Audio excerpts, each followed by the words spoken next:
Build to rent. It's a simple enough term to understand, but what actually is it? Peel back the covers on the industry and there's a lot more to the sector than simply building something with the intention to rent it out. At the end of the day, you are providing a service to people who are paying for that service, and it is service in its truest extent.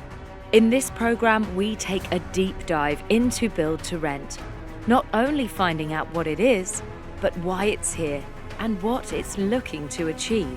We organise 12 focus groups, so right from the name of the company through to the layouts of the units to then the choice of furniture. We visit some of the key figures in the industry, including developers, operators and leaders of the UK Apartment Association. People like living in purpose-built buildings with staff who care about them, with an experience that's designed to make their renting experience positive. We talk to some of the residents that have made Build to Rent their home. This is the only place I'd want to be. And we chat with some of the individuals helping to make Build to Rent a different type of living. We started off with a few people taking part in outdoor exercise. Now we have thousands of residents coming down to meet the community. It's friends, it's families, it's their local neighbours from other communities.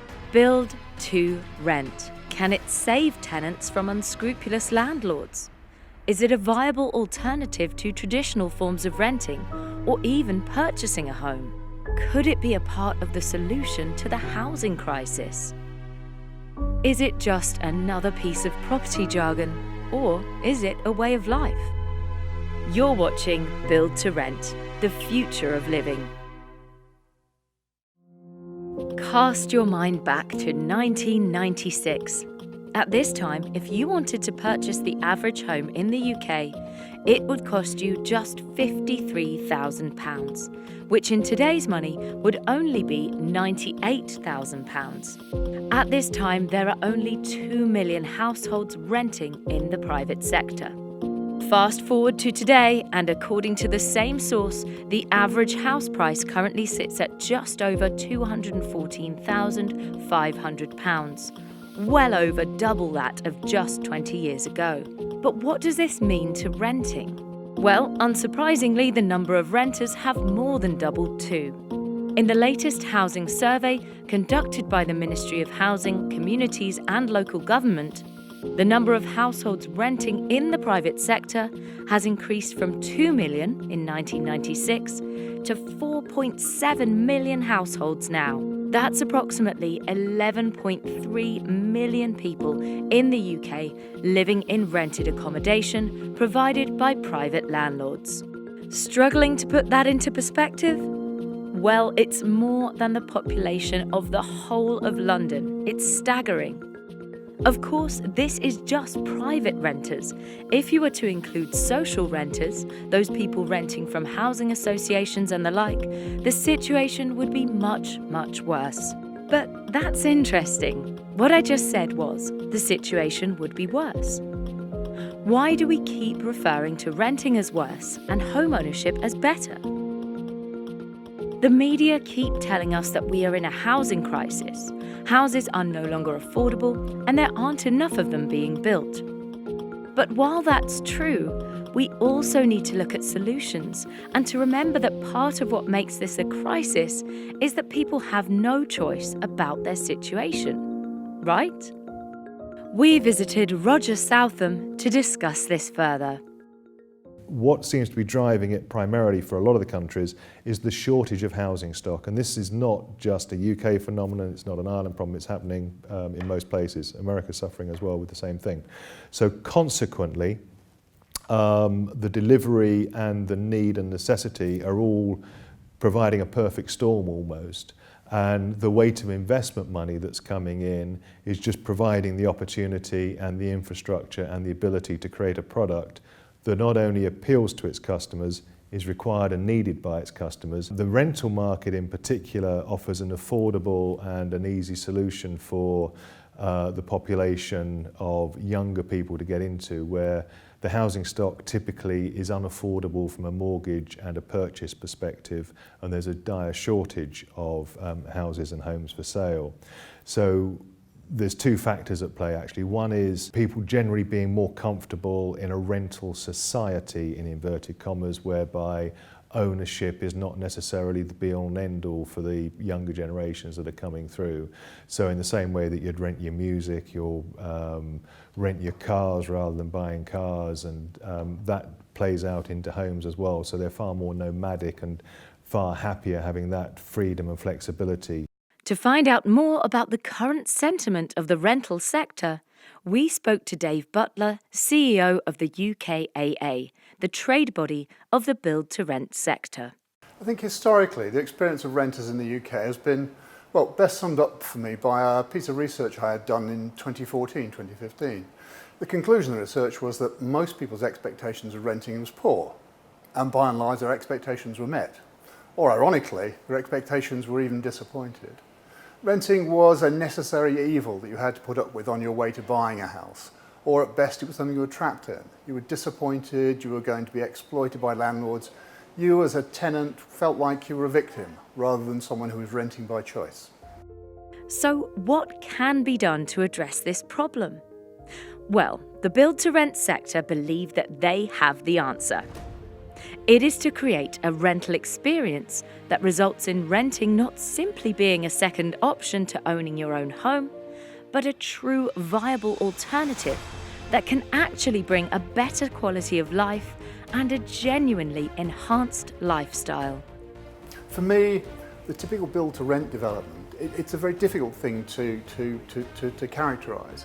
In some ways, from a design perspective, a build-to-rent building is a simple building that's well designed, able to be operated efficiently, has a solid core with a decent number of lifts, and a good gross to net internal area ratio.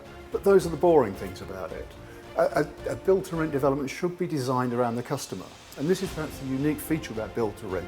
It's about, first of all, looking at who your demographic are going to be. Who are you going to sell the experience of living in your building to be?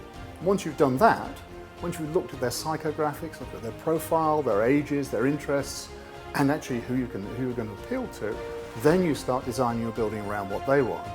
For example, if you think you're going to have families coming into your building, then design an area that's got children, play areas, and design somewhere for families to meet.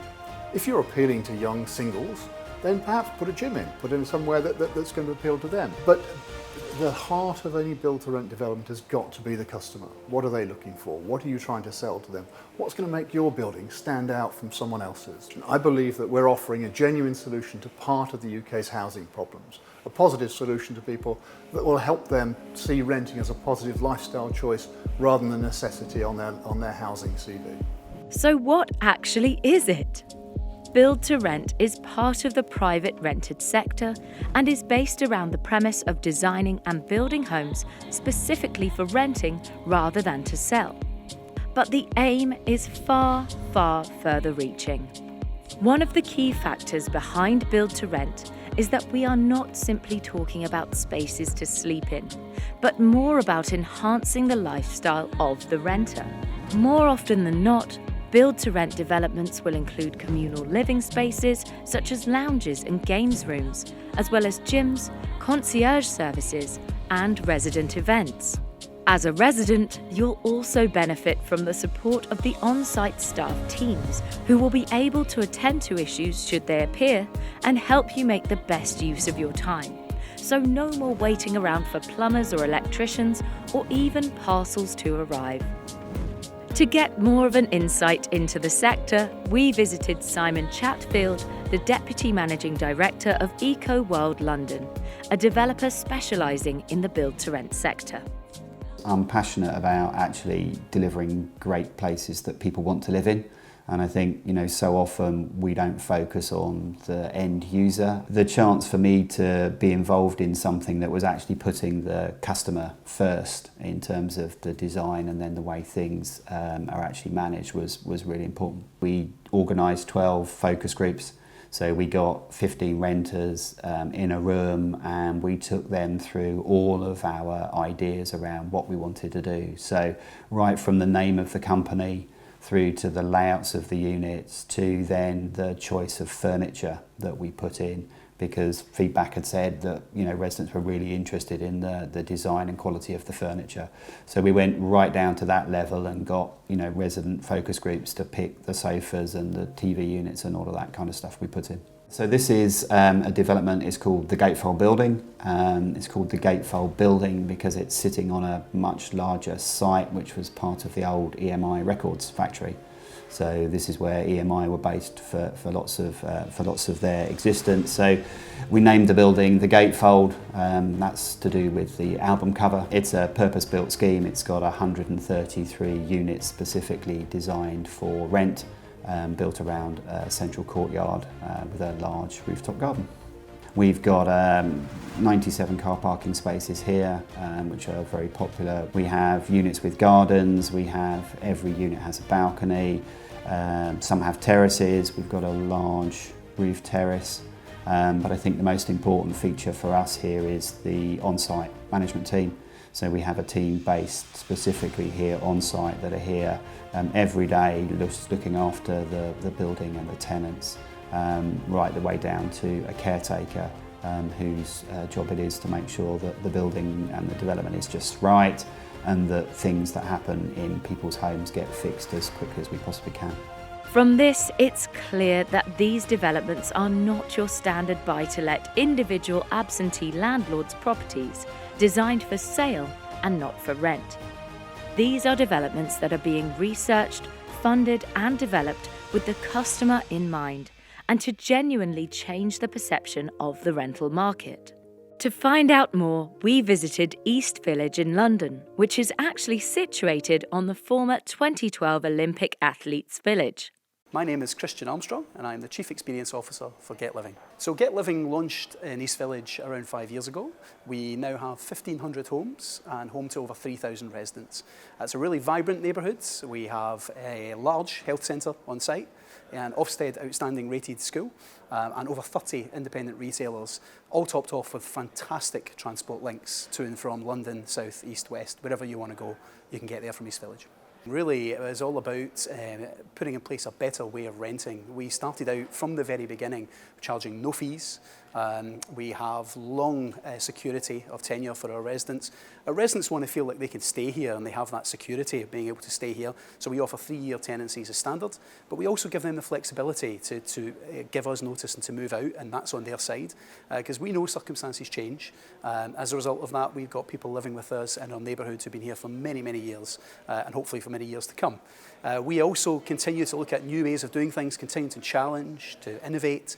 We were the first landlord in the UK to remove the security deposit of our size and scale, and that's been a phenomenal reason for change, why people come to choose Get Living. We're continually to try and put trust in the relationship, and of course as we go forward we want to try and find new, better ways to do things. So Build to Rent really is meeting a massive gap in the United Kingdom at the moment with the, of course, the challenge of home ownership, house building. But Build to Rent is very different. We believe with Build to Rent that we're here for the long term. We're investing in our properties for the long term.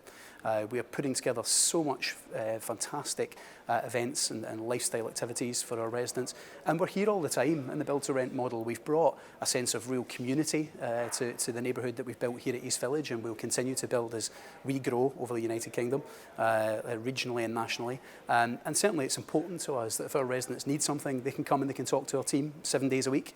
We're always here, we're not the absentee landlord, and we're trying to do things differently. We're trying to put, again, that trust into the relationship, really. And that's where I think Build to Rent offers a fantastic opportunity for those who want to rent homes in great locations across the UK. Build to Rent's really gaining in popularity, I find, because people are now looking for the challenge of home ownership. They're looking for new ways to live. They're looking for flexibility in the relationship as people's circumstances and jobs change. Of course, they're also looking for security. They're looking for a landlord that looks after the neighbourhood, that invests in things like security, a 7-day-a-week service as we provide here. Or they're looking for a quality of offer that's built to last and to endure for the long term. Now we are going to be diving deeper into the sector to find out exactly what is happening on the ground of these developments. What could you expect if you were living in one, and if it is genuinely the future of living? concierge service that we offer here is slightly more personal than what you might find in other landlords throughout the area, but we like to think that people can come to us, whether they are students or residents who've been here for 4 years, and they can come to us with any query or ask any advice from our team. We actually offer quite a flexible service with our concierge, so we offer from 8 a.m. in the morning till 8 p.m. We found that a lot of our residents like to be able to come and speak with somebody face to face after work, and so that works really well for our residents. They can come in, they can ask us questions about the mail. My opinion is that once a resident has experienced build to rent, I don't think they would comfortably or happily necessarily go back to just regular private renting. Because they get used to all of these facilities, you know, the parcel holding. I mean, how many people order something online and think, oh gosh, I'm not going to be in that day, so then it goes back or it goes to a neighbour and you can't get it. So simple things like that are really important to people, and just the responsiveness in terms of management. So if somebody reports an issue to Akash, he's literally responding within hours. Our caretaker will go and address the issue 9 times out of 10 before we even need to get it sent to an external contractor. So that responsiveness to people is really, really important. And whilst people out there still don't necessarily realise what build to rent is in terms of what the differences are, once they've experienced it, I think they would find it difficult to go back to a regular landlord. It's a totally different concept. You know, it's such a proactive environment here.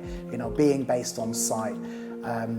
Traditionally, you'd have to wait weeks, sometimes longer, for a landlord to respond and try and deal with a repair or a query or whatnot. Effectively, just it allows them to concentrate on their lives without having to be distracted by any of the day-to-day running of an apartment. The responsibilities for Team East Village in general is basically to make sure that the entire village is well looked after, well maintained, safe, secure, and for everyone to enjoy themselves while they're living here.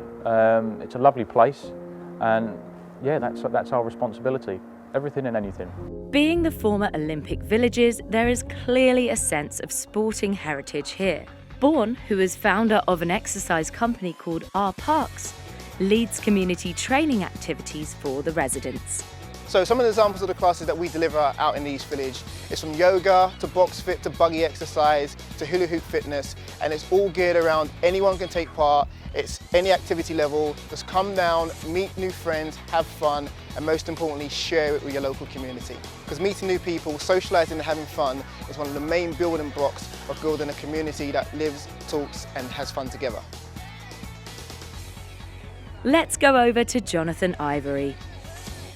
The interesting thing about the build-to-rent sector is that there isn't a typical profile of a build-to-rent developer. So at one end of the spectrum, there are what would historically have been called for-sale house builders or developers who would have typically built their product and then sold that to an individual homeowner or buy-to-let investor. They are now developing those properties for rent, so that would be one profile. Another profile would be groups who are developing build-to-rent that they in turn will manage when they're complete. And then at the further end of that spectrum, there is institutional capital that is using that capital to fund the first and second groups that I just described. Michael Howard is the managing director of Urban Bubble, a build-to-rent developer in Manchester. The demographic build to rent is targeted as being widely professed as being the millennial, young people who expect a lot from their product and the service they get from their agent. But I think it's very arrogant to think that, because the reurbanisation of cities isn't just being led by the millennials, if you like. Demographics here in Manchester range up to the age of 40 to 45. I see the future of build-to-rent in Manchester being very promising. I see the future of build-to-rent in the UK being very promising. If we look at the more mature market of the States, where build-to-rent is called multifamily, they've gone through this pathway 20, 25 years ago. So we can learn a lot from the States about how the sector and how the market has transformed. To give you an idea of Manchester, we have 3 build-to-rent schemes in the city, and by the end of 2020 we should have around about 20. So right now, you can see the cranes in the city, they're over 80. And what you'll find with build to rent, it'll provide so much choice in Manchester for the consumer, making us operators difficult to some of the challenges of renting out that apartment or competing. But that will be great because the end consumer will get the choice and the value and the ability to actually get a lifestyle that they should become accustomed to for the rent they pay. We visited a development currently under construction at Wembley Park. When the build-to-rent sector kicked off, say 3-4 years ago, everyone talked about young professionals as being the occupiers in the sector, say between 25 and 35-year-old. What's become evident very quickly is actually getting the service levels correct. It will cater for a much broader segment. Taking TP an example, our average age is 35. Our spectrum covers all the way from students through to retired people. And the key here is getting your service level, your lifestyle experience right, which means it's not about age or demographics, more about a mindset about how you want to live and experience your life. Yeah, it's just nice because everyone looks after the area. Like, I remember when we first came here, there's people just like cleaning up the benches and stuff, and like you don't really find that in many other places. I think it's a bit more stable from what I've heard, because I've got a different kind of tendency, so it just rolls over rather than having to worry about, you know, at the end of the term, am I going to be kicked out? You can just roll it over, so there's a bit more security for people. Sport facilities, a lot of shops, stores, a lot of things to do with kids, a lot of cafes, restaurants. Yeah, I think it's a very good place to live. I think what they're doing is amazing. The fact that you don't have to pay a deposit and stuff like that is amazing. And I think for the long term, because we stayed for 6 months and then extended it, I think it was quite easy. This is the only place I'd want to be. It's very difficult to look forward and see the future of the build-to-rent sector in absolute detail. And that's not because it's unclear. It's clear it will be a huge success. The potential of the sector is to be as big as student housing, hugely investable, huge opportunity for investors around the world to help solve the UK housing crisis. But what that will mean is there are many different forms in which build-to-rent can take. Of course, the core audience at the minute is young people, 25, 34-year-old, typically seen as city workers with a reasonably high disposable income. But that's actually not the real core. The real core of the sector will be providing better quality homes than people expect at reasonable rents and providing a service which delights them. Beyond that, of course, we start to look at different demographics. We start to see people moving from houses they own back into the cities into rental properties. We start to see family rentals, allowing people the sense to put down their roots and stay in a place for a long time. So you'd start to look at rental communities that are associated with schooling. So the future of the build-to-rent sector is growing. It's growing in lots of different directions and growing in lots of different opportunities. The challenge for us as a sector is to create imaginative solutions to different groups of customers, to identify what those customers' needs are, meet solutions that they can afford, that provide them with lifestyles that they aspire to. So there you have it. The build-to-rent sector, from rooftop gardens to gyms and group classes. There are clearly a number of very attractive aspects to living in a build-to-rent development. But is it the future of living? We think so, but we'll let you decide.